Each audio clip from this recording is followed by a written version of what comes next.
जादुई हथौड़ा। मनसा गांव में एक लोहार रामगोपाल रहता था।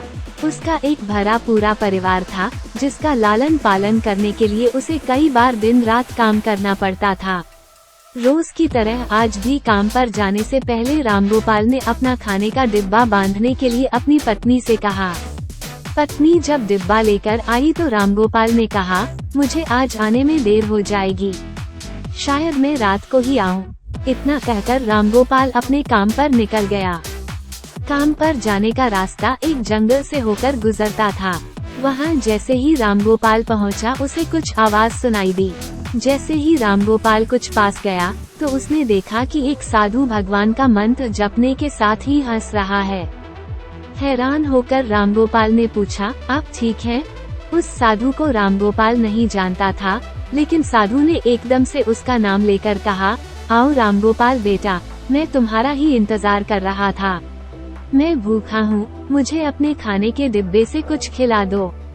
बाबा से अपना नाम सुनकर रामगोपाल हैरान था, लेकिन उसने कोई सवाल नहीं किया और सीधा अपना खाने का डिब्बा निकालकर उन्हें दे दिया। देखते ही देखते बाबा ने रामगोपाल का सारा खाना खा लिया। उसके बाद उस साधु ने कहा, बेटा मैं तो सारा खाना खा गया, अब तुम क्या खाओगे? मुझे माफ करना। रामगोपाल ने कहा, कोई बात नहीं बाबा, मैं काम के लिए बाजार जा रहा हूँ, तो मैं वहीं कुछ खा लूँगा। ये सुनकर उस साधु ने रामगोपाल को खूब आशीर्वाद दिया और भेंट के तौर पर एक हथौड़ा दे दिया। रामगोपाल ने कहा, आपका आशीर्वाद काफी है, मैं इस हथौड़े का क्या करूँगा? इसे आप ही रखिए। साधु ने जवाब देते हुए कहा, बेटा यह मामूली हथौड़ा नहीं है, ये जादुई हथौड़ा है जो मेरे गुरु ने मुझे दिया था और अब मैं तुझे दे रहा हूँ, क्योंकि तुम्हारा दिल साफ है। इसका इस्तेमाल अच्छे कामों के लिए ही करना और किसी दूसरे के हाथ में इसे कभी मत देना। इतना कहकर वो बाबा वहाँ से अदृश्य हो गए। रामगोपाल अपने हाथों में हथौड़ा लेकर बाजार काम करने के लिए चला गया। औजार बनाने से पहले उसके दिमाग में आया कि आज इसी हथौड़े से लोहा पीटता हूँ। जैसे ही उसने लोहे पर हथौड़े से चोट मारी, वो सीधा औजार बन गया। दूसरी चोट में लोहे के बर्तन बन गए। रामगोपाल समझ गया कि यह सही में जादुई हथौड़ा है। वो जो बनाने की सोच के साथ लोहे पर चोट मारता, लोहा सीधा वही बन जाता। जादुई हथौड़े की वजह से रामगोपाल का काम जल्दी खत्म हो गया और वो अपने साथ ही उस जादुई हथौड़े को घर ले गया। इसी तरह रोज रामगोपाल उस हथौड़े से जल्दी काम खत्म कर लेता और कई बार ज्यादा बर्तन बनाकर उन्हें गांव के लोगों को भी बेच देता था। धीरे धीरे उसके घर के हालात पहले से कुछ ठीक होने लगे।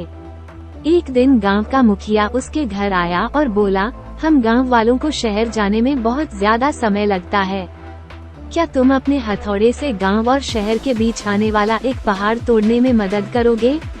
इससे बीच में एक सड़क बना लेंगे और गांव से शहर का सफर आसान और छोटा हो जाएगा। मुखिया की बात सुनकर रामगोपाल ने उस जादुई हथौड़े से उस पहाड़ को तोड़ दिया। मुखिया और गांव के लोग बहुत खुश हुए और उसे खूब शाबाशी दी। पहाड़ तोड़ने के बाद घर लौटते समय लोहार के मन में हुआ कि इस जादुई हथौड़े से मेरा काम जल्दी हो जाता है, लेकिन कुछ ज्यादा फायदा तो हो नहीं रहा है। इसी सोच में डूबे हुए लोहार घर जाने की जगह दुखी होकर जंगल की तरफ चला गया। उस जंगल में वही साधु बाबा लोहार को दोबारा दिखा। लोहार ने उन्हें अपने मन की सारी बातें बता दी।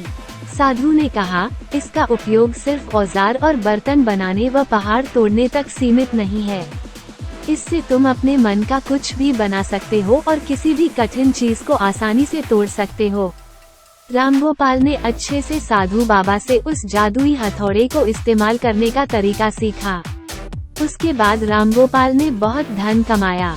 आज रामगोपाल एक अमीर आदमी बन गया है। अभी भी वो जब भी जरूरत महसूस होती है, उस जादुई हथौड़े का इस्तेमाल कर लेता है। कहानी से सीख, चाहे कोई वस्तु हो या दिमाग, इनका इस्तेमाल पूरी तरह से करना चाहिए। साथ ही अपने पास मौजूद सामान का मोल समझना जरूरी है। व्यर्थ हताश होने से काम नहीं बनता। Thank you for watching. कहानी पसंद आई हो तो लाइक करें और चैनल को सब्सक्राइब कर हमारे YouTube परिवार का हिस्सा बनें।